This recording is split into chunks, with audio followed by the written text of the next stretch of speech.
여러분 안녕하세요. 요한계시록 13장 3절부터 4절까지 말씀에는요, 용과 짐승에 대한 온 땅의 경배에 대한 말씀들이 나옵니다. 이 시간에는 그 말씀들을 나누어 보도록 하겠습니다. 먼저 13장 3절 말씀 읽어볼게요.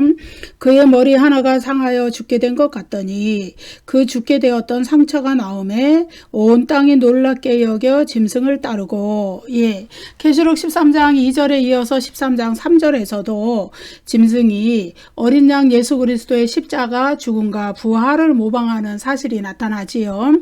그의 머리 하나가 상하여 죽게 된 것 같더니 13장 3절에 이 구절과 한 어린 양이 서 있는데 일찍이 죽임을 당한 것 같더라. 계시록 5장 6절이죠. 이 구절에서 동일하게 살육하다라는 강한 어조의 동사 그 수동태형으로 이렇게 사용되는 것을 우리가 보게 되죠. 살육하다, 스파조라는 동사거든요. 그러니까 어린 양이 십자가의 죽음에서 유대인들에 의해서 또 로마 당국에 의해서 살육을 당하는 것처럼 십자가에서 죽임을 당한 그 사실을 모방해서 용이 머리 하나가 상하여 죽게 된 것 같더라. 이렇게 그러한 모방을 하는 사실이 나타나는 것이죠. 이것은 이제 바다에서 나온 짐승, 적그리스도죠. 그리스도의 모든 것을 흉내내고 싶어하는, 모방하고 싶어하는 그 적그리스도가 그리스도의 십자가 죽음을 마치 자기도 그리스도께서 인간을 구원하기 위하여서 타인에 의하여 죽임을 당한 그거와 마찬가지에 자기가 또 무언가 타인을 위해서 죽임을 당한 것 같은 그러한 그 뉘앙스를 풍기고 있는 그러한 그리스도를 모방하는 행동을 여기에서 우리가 보게 되지요. 여기에서 갔더니 그의 머리 하나가 상하여 죽게 된 것 같더니, 이 갔더니라는 말, 헬라어 호스, 이 말은 요한이 천상의 환상에서 본 것을 이 땅의 말로 묘사할 때 쓰는 전형적인 표현 방식이죠. 그래서 이 갔더니라는 말은 이제 환상이 나타내는 그 상징을 그대로 본 것 그대로 이해해서는 안 되고 무언가 땅의 말로 우리가 이해할 수 있는 말로 나타냈다는 것을 우리가 알 수 있는 그런 대목입니다. 그래서 그 환상이 가리키는 거, 지시하는 거, 의미하는 거, 그게 무엇인가, 그 의미를 아는 것이 중요한 것이죠. 상처, 플레게, 해는 관사이고요. 플레게는 상처라는 말인데, 이 헬라어는요, 요한계시록의 다른 곳에서는 재앙이라는 말로 번역이 되었어요. 그래서 이 재앙은 항상 하나님으로부터 비롯된 것으로 이렇게 요한계시록의 여러 구절에서 계시록 9장 20절, 15장 1절, 16장 9절 이런 데서 나오거든요. 그래서 계시록 13장 3절의 짐승의 상처는 하나님으로부터 비롯된 재앙이다. 이 말을 우리가 알 수 있어요. 여기서 나음에 그랬죠. 그의 머리 하나가 상하여 죽게 된 것 같더니 그 다음에 그 죽게 되었던 상처가 나음에, 나음에 이 말도요. 그리스도의 부활을 흉내내고 모방한 말씀이에요. 어디냐 하면은 칼에 상하였다가 살아난 짐승이라는 구절에서 또 계시록 13장 14절에서 칼에 상하였다가 살아난 짐승이라는 말, 이것도 계시록 2장 8절에서 죽었다가 살아나시니, 이거는 이제 그리스도의 부활을 가리키는 말씀인데, 여기에서 칼에 상하였다가 살아난, 죽었다가 살아나신, 이 동일한 헬라어 에제센이라는 헬라어 형용사를 쓰고 있어요. 헬라어 동사를 쓰고 있어요. 이거는 뭐냐 하면은 그리스도가 죽었다가 살아나신 그 사건, 부활의 사건을 이 짐승도 그대로 흉내내서 칼에 상하였다가 살아난 짐승, 그리스도의 부활을 흉내내서 마치 자기도 부활한 것처럼 이렇게 모방을 하고, 또 여기 13장 3절에서는 죽게 되었던 상처가 나음에, 이 나음에 이것도 또한 그리스도의 부활을 모방한 그 짐승에 대한 표현들이다. 그래서 이 짐승은 적그리스도를 상징하는 존재인데, 그리스도의 십자가의 죽음과 그리스도의 부활을 그대로 모방하고 있다는 사실을 우리가 알게 되는 것이죠. 적그리스도예요. 적그리스도. 그리스도를 대적하면서 그리스도를 흉내내고 모방하고 있는 거짓 그리스도. 예, 그것이 계시록 13장에 바다에서 올라온 짐승이라는 존재다. 우리가 이렇게 알면 되겠습니다.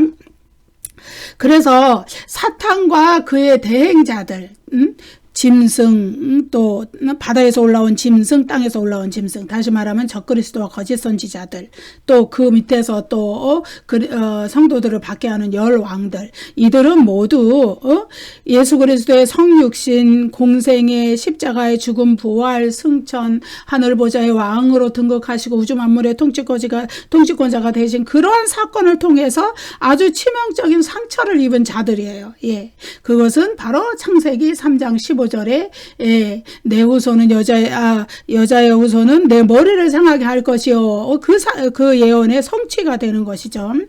그렇지만 이제 짐승의 상처는 치명적이지만은, 사탄의 상처는 치명적이지만은 고침을 받았다고 여기 나오죠. 나음을 얻었다. 예, 나음에, 예. 그렇기 때문에 활동은 아직은 계속 할 수 있는 것이죠. 언제까지? 역사적 종말에 그리스도의 재림이 올 때까지. 그때에 치열한 마지막 영적 전쟁인 아마겟돈 전쟁을 거쳐서 그들은 그리스도께 마지막 대패를 하고 불못에 던져지는 궁극적인 운명을 맞이하게 돼요. 그 죽게 되었던 상처, 이거는 죽음에 이를 정도의 치명적인 상처를 의미하는데, 그건 바로 십자가에 예수 그리스도께서 십자가에서 자신을 속죄제물을 드려서 인간을 구원하는 길을 여섰을 때 사탄과 그 추종자들, 그의 대행자들이 입었던 그 죽음에 이를 정도의 치명적인 상처를 입었다. 그래서 그 이후에는 좀 비실비실한 거죠. 사탄이 그 이전에 아주 왕성한 활동력에 비해서는 비실비실한 상태이지만은, 그러나 지금도 그리스도의 재림 때까지 그 사탄은 분명하게 활동을 하고 있다는 것이에요. 그래서 그리스도의 부활 이후로 그 사탄, 그리고 그의 대행자들인 짐승과 그러니까 적그리스도와 거짓 선지자들, 이들의 그 권능이 제한을 당하고 있는 상태이다. 그리고 또 13장 5절 보면은 그들의 제한은 능력에서 제한뿐만 아니라 시기의 제한도 있어요. 그것은 42달이라고 계시록 13장 5절에 표현되어 있는데, 이것은 그리스도의 재림 때까지의 그 기간이고, 초림 때부터 재림 때까지 그 기간이고, 재림 때에는 마침내 그들의 활동이 종료하고 마지막 운명, 궁극적인 운명, 불못으로 떨어질 때가 온다. 그렇기 때문에 그들의 그 치명적인 상처가 회복된 거는 일시적일 수밖에 없는 것이고, 그들의 궁극적인 운명은 마침내 그리스도의 재림 때에 이르러서 결국에는 멸망으로 들어가는 그러한 운명을 가지고 있다. 그래서 두 군데 구절에서 그것을 읽어볼게요. 계시록 17장 8절, 내가 본 짐승은 장차 무저갱으로부터 올라와 멸망으로 들어갈 자니. 예, 무저갱이라는 거는 이제 계시록 13장에 그 바다와 동일한 용어라고 그랬어요. 바다에서 올라온 짐승, 무저갱에서부터 11장 7절에서는 무저갱으로부터 올라온다고 그랬거든요.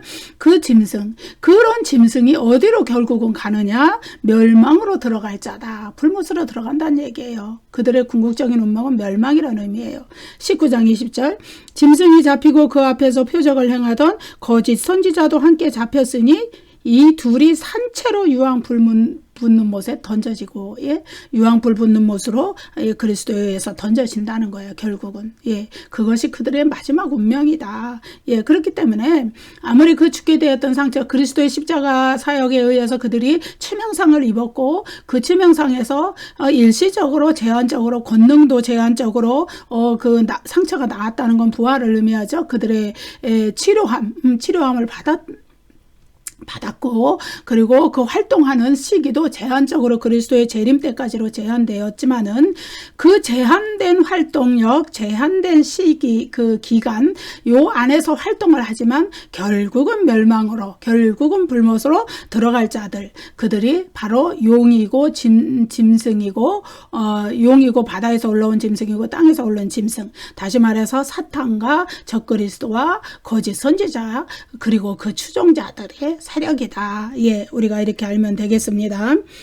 어린 양의 부활과 어린 양의 부활을 모방한 짐승의 회복, 무엇이 다르냐? 어린 양의 부활은 영원한 승리예요. 궁극적인 승리예요. 다시는 죽지 않으세요. 그 부활한 몸으로 승천하셨고 하나님 보좌 우편에 우주 만물의 통치권자로서 앉으셨고 지금도 심판의 권세, 구원의 권세를 행사하시고 지금 이제 마지막 때 역사적 종말에는 심판을 위하여서 이 땅의 심판주로서 재림하실 그 그리스도, 그 그리스도의 부활은 영원한 것이에요. 그렇지만은 어린 양의 부활을 모방한 짐승의 부활, 짐승이 잠시 상처가 치유받은 거, 그거는 이제 한계를 가진 것이고 결국에는 그는 영원히 죽게 돼 있는 존재라는 것이죠. 그래서 사탄은 패배한 후에도 계속 생존을 해요. 언제까지? 역사적 종말의 그리스도의 재림 때 불못에 던져질 때까지 제한된 기간에. 그렇지만은 지금은 어떤 상태냐? 하늘에서 쫓겨나 이 땅으로 쫓겨난 상태고 하늘에서 하나님 앞에 성도들을 참소하고 고발하던 그의 그 고유한 지위, 특권 이걸 다 상실한 상태예요. 그래서 사탄은 이 땅에서 그냥 세상을 향해서 성도들을 막 고발하고 비방하고 비난하는 그런 일을 한다는 것이 계시록 2장 9절과 3절 9절에서 나왔었죠.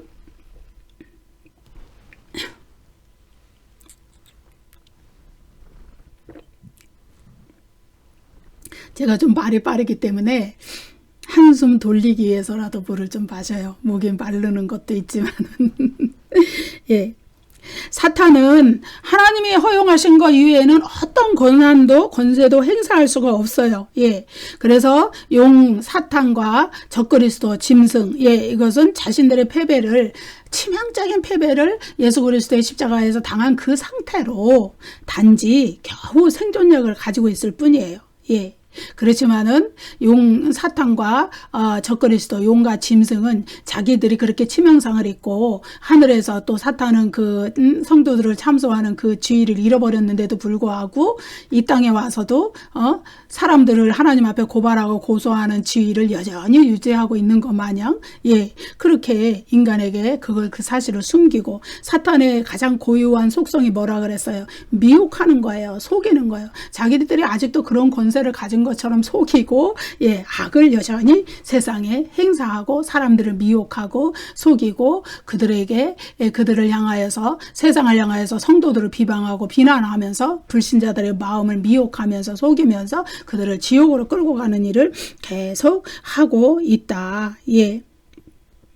그래서 짐승의 배후에 있는 존재는 사탄 자신이고 사탄은 이 역사가 끝날 때까지 이 역사가 진행되는 동안 그리스도의 재림과 더불어서 세상에 이 세상도 질적인 갱신과 변혁을 거쳐서 새 창조의 세상으로 변화되는데 그때까지 계속 짐승을 통해서 역사하는 거예요. 사탄은 적그리스도를 통해서.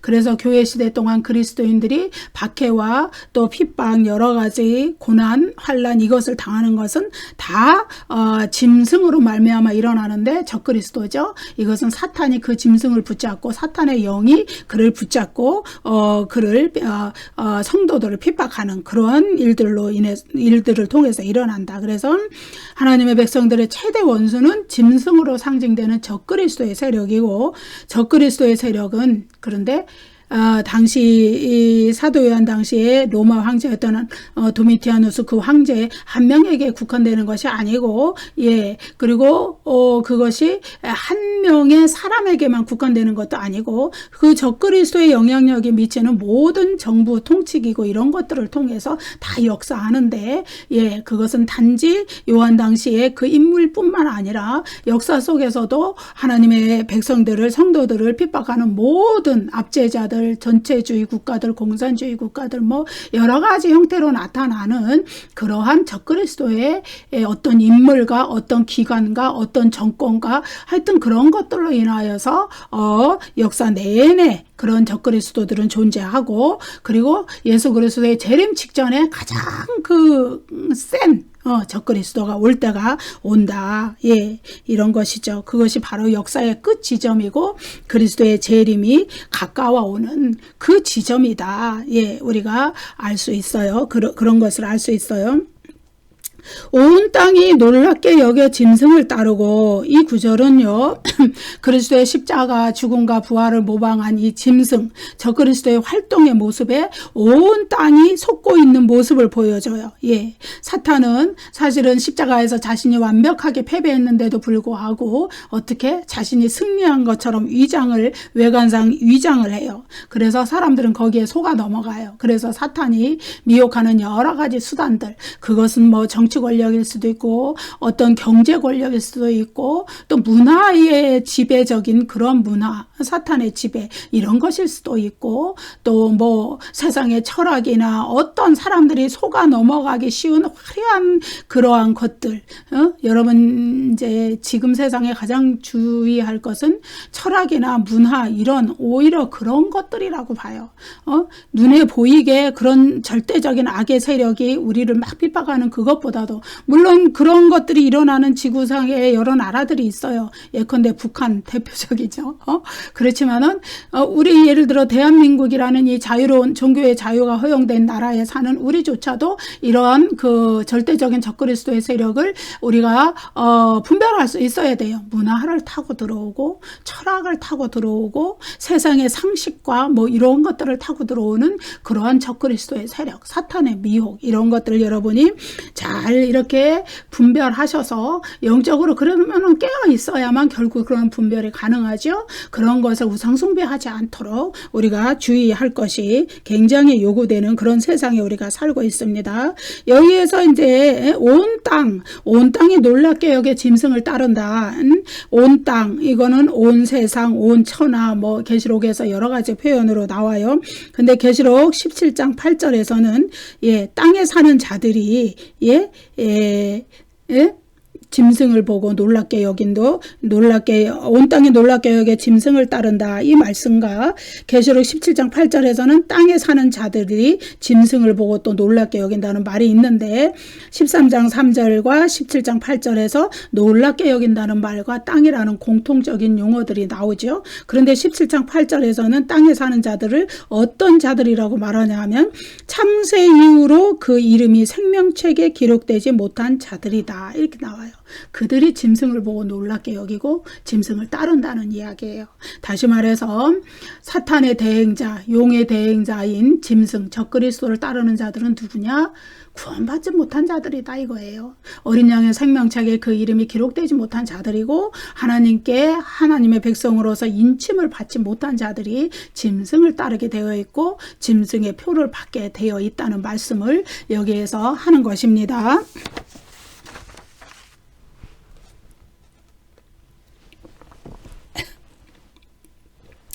13장 4절 말씀 읽어볼게요. 용이 짐승에게 권세를 주므로 용에게 경배하며 짐승에게 경배하여 이르되 누가 이 짐승과 같으냐 누가 능히 이와 더불어 싸우리요 하더라. 온 땅에 사는 백성들은 짐승을 따르는 것뿐만 아니라 마침내 그를 경배하는 데까지 이릅니다. 13장 4절에서 경배하며, 이거는 프로스 퀴네오라는 헬라어 동사인데요. 이 동사는 요한계시록에서 하나님에 대한 예배, 하나님에 대한 경배, 이것을 나타낼 때 엎드려 경배합니다. 24장로 내생물, 하늘에 또 천군 천사의 무리들, 구원받은 성도들이 엎드려 하나님께 경배하고 예배하는 그것을 나타낼 때 사용된 헬라어 동사가 바로 이 프로스 퀴네오예요. 그런데 이것을 어떻게 하느냐? 바로 여기 보면은 짐승에게 권세를 주므로 용에게 경배하고 짐승에게 경배한다는 거예요. 사탄에게도 경배하고 적그리스도에게 경배하는 그런 우상 숭배를 행하고 있어요. 마땅히 하나님과 어린 양께 돌려야 될 경배를 용과 짐승에게 돌리는 그러한 행위를 이제 땅에 사는 자들, 구원받지 못한 자들, 생명책에 이름이 기록되지 못한 자들이 하고 있다는 것을 여기에서 나타내 줍니다. 요한은 황제 숭배를 가리켜 사탄의 권자라고 그래요. 계시록 2장 13절에 볼게요. 버가모 교회에게 주신 말씀이죠. 내가 어디에 사는지를 내가 아노니 거기는 사탄의 권자가 있는 데라.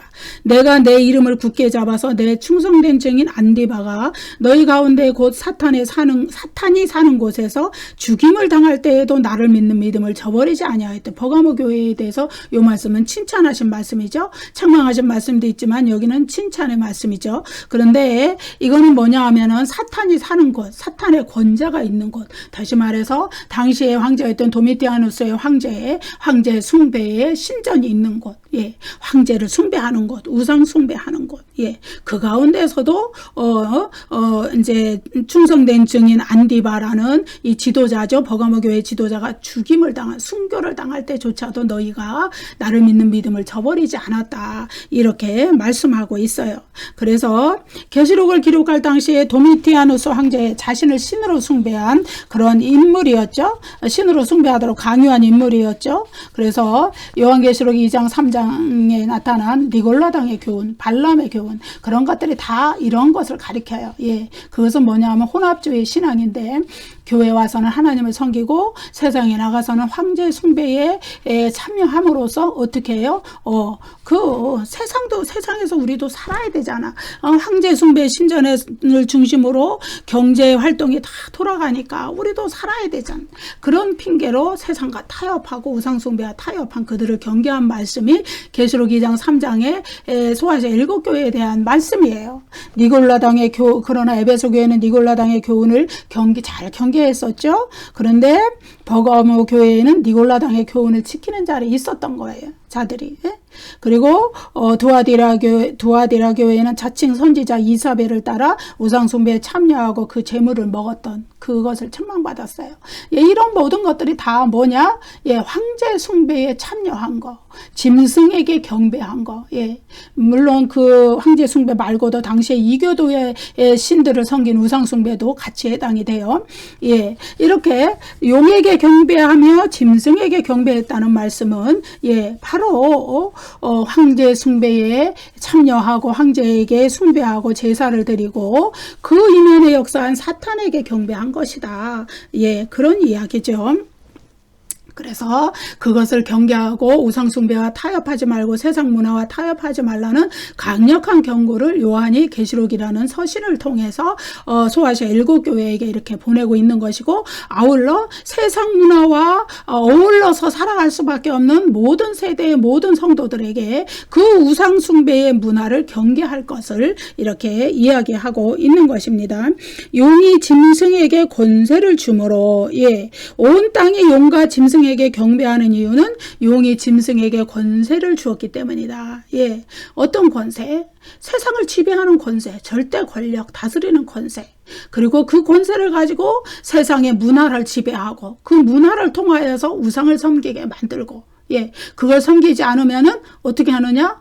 뭐 이런 사회 질서와 사회의 관습과 사회의 모든 거, 문화, 어떤 모든 생활하는 모든 반경, 이런 것들을 다 우상숭배 문화로 가득하게, 황제숭배로 가득하게 만들어 놓고 거기에 그 질서 안에 들어오지 않으면은, 예, 어떻게? 때로는 순교도 당하고 때로는 경제적인 불이익도 당하고 고난과 환난을 당하면서 신앙을 지킬 수밖에 없던 성도들의 그 형편, 예, 이러한 것들을 다 이러한 상황에서 알 수가 있는 것이죠. 예, 짐승으로 상징되는 로마 황제를 숭배하는 것은 그 배후에 있는 사탄을 숭배하는 거예요. 사탄 숭배예요. 예, 권세. 용이 짐승에게 권세를 주었다 그러죠. 권세. 적그리스도의 권력을 신격화할 수 있는 모든 종류의 힘이에요. 그것은 이제 로마 제국의 절대적인 권력, 또 무력, 군대의 힘, 이런 것뿐만이 아니라 경제적인 힘, 예. 이제 계시록 17장 18장에 가면은 바벨론이 나오는데, 그 바벨론이 가지고 있는 것은 경제적인 힘, 문화적인 권력, 사회적인 권력, 이러한 모든 거, 그렇게 해서 사람들의 마음 속에 영혼 속에 파고 들어가는 정신적인 모든 것들까지도 다 포함하는 것, 그런 것이 여기서 사탄이 짐승에게 준 권세인 거예요. 예.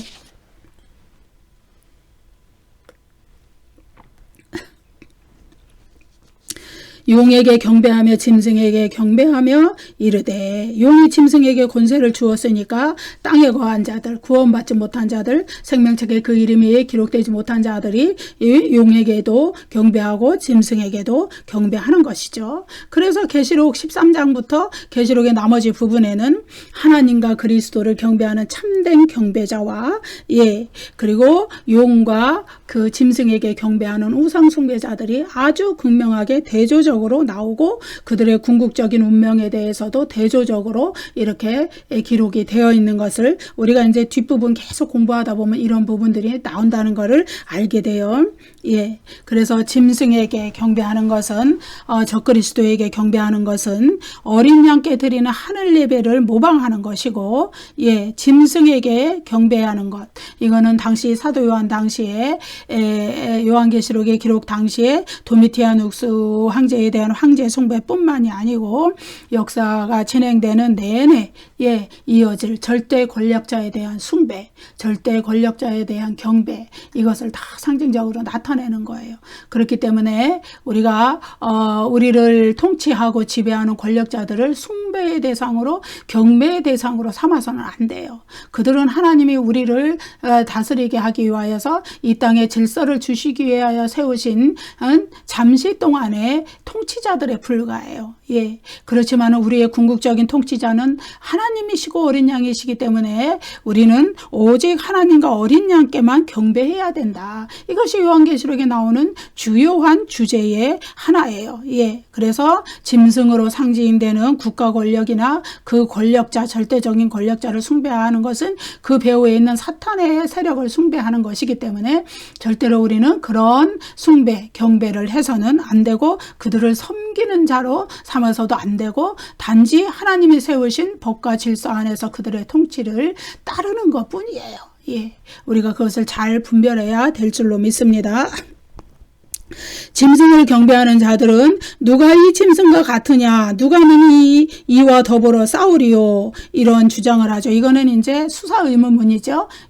수사의문문을 사용한 이유는 아주 강력한 주장을 하기 위한 거예요. 아무도 이 짐승과 같을 수 없고 아무도 이 짐승과 능히 더불어 싸울 수 없다. 이것을 강조하기 위해서 누가 이 짐승과 같으냐 누가 능히 이와 더불어 싸우리요 이렇게 수사의문문으로 표현을 강한 주장을 오히려 수사의문문으로 나타낸 것이죠.